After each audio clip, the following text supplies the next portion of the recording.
Nakita niyo na po ang bulaklak na rosel. Ito po ay pambalance ng init sa ating katawan. Kung gusto niyo pong makaiwas tayo pag tayo ay masyadong mainit ngayon, maiwasan natin ang heat stroke, ay hanapin niyo po ang bulaklak na rosel at tayo ay kainin natin siya sapagkat ito ay pambalanse sa init ng katawan. Minsan kasi ang ating katawan ay umiinit.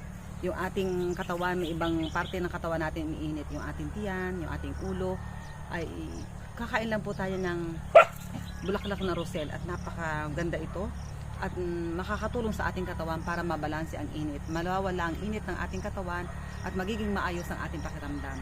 Marami pong salamat sa patuloy na pagsubaybay sa mga ka-natural ni Pastor Vito. Pakilapit.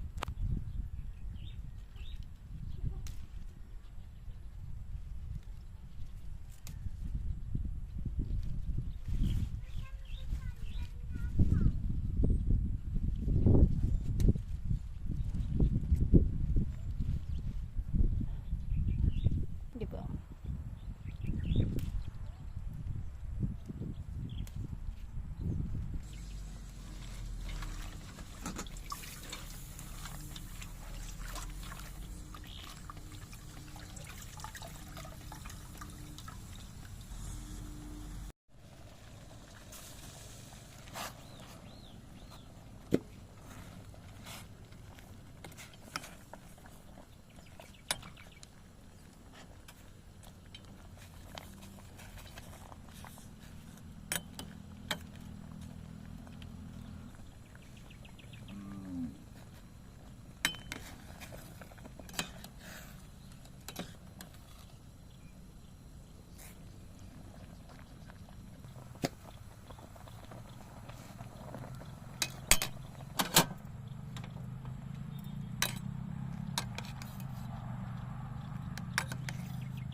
Close up mo bunso. Kasama to.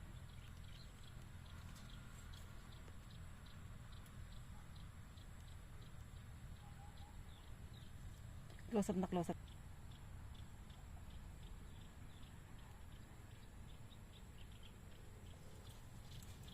Okay na siguro.